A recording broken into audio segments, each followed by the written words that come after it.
As a farmer, there are a lot of day-to-day expenses that you have to keep up with the operation. You have your equipment, your vehicles, your crops, your spray, and more than that. And one of those expenses that a farmer regularly has is their insurance to protect all of those assets. So oftentimes we get asked, what is the cost of farm insurance?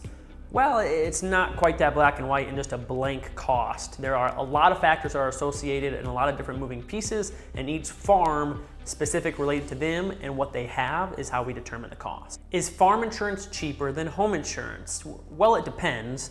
There's, again, normally more operations, more things that are moving on. We can generally insure somebody's primary home on a farm policy if it's just themselves.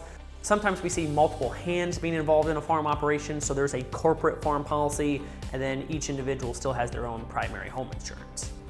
What is the average price of farm insurance is another question we get asked often, and there are, again, so many varying factors on what that cost is. We see, clients with having just small hobby farms. They have a couple acres, maybe a handful of livestock, a little bit too much exposure for your standard homeowner's policy. But then we also have clients that have, 10,000 plus acres that they are farming as well. Those are two very different exposures, a lot of farmers in between there as well. So to try to find an average cost is not really applicable. One of the main coverages on a farm policy is the farm liability and the costs associated with that. So that can come up with, lawsuits that can arisen. Maybe there's a chemical spray that kills somebody else's crops, or if there's a leak of such, damaging somebody else's property. Vehicles, obviously while they're on the road, livestock get out of where they're supposed to be and cause damage elsewhere. There are a lot of different examples, agribusiness and agritourism are another example. If people are coming to your property for you pick strawberries, apple trees, etc. Those are different types of exposures, and that cost is going to be associated with each type of farm risk. Naturally, the more you have of those things, the more cost it's going to be to insure those and the higher exposure that you have. Also with farm liability, there are some endorsements that can be added on. You have an umbrella policy that provides, extra blanket layer of coverage to help protect you and your farm operations. Maybe if you have employees, you have EPLI, employment practice liability insurance to help provide, for as employment cases. There's also pollution liability coverage, as mentioned with some of those chemical leaks and such. How are farm insurance rates determined? Well, what do you have going on and what's the exposure of each one? Obviously, 100 acres of farm ground is different than farming 5,000 acres. If you have livestock on the property, how is that used? Are you selling eggs, selling meat? Is there some byproduct there that you are selling on the side? The agritourism part, again, the you pick.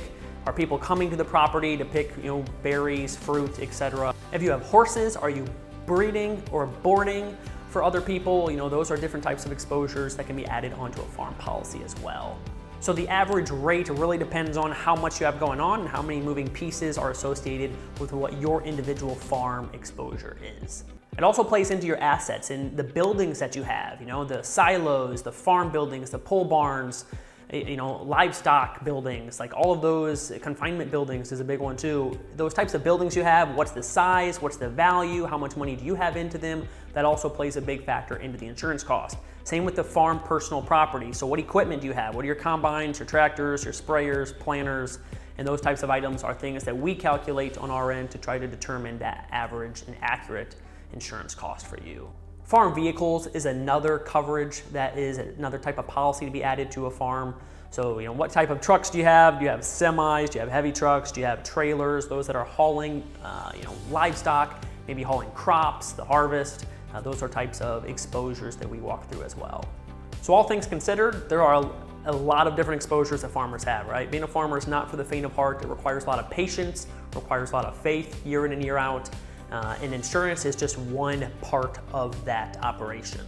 So we have agents that farm themselves, we have agents with multiple years of experience, and we have several carriers that we represent to determine, based on your individual risks and what you have going on, who is able to provide the most competitive solution for you and provide the proper coverage for what you have going on. We have over 50 years of farm insurance experience at our agency, and we help farmers all over the spectrum. So again, your hobby farms, your smaller operations on, again, as small as a couple acres, livestock, a couple outbuildings, and then as large as 10,000 plus acres that they may farm as well. Contact us today. We would love to see if we can provide a competitive solution for you and kind of walk through our process to make sure you are properly insured, and also, as much as we can, simplifying that insurance process.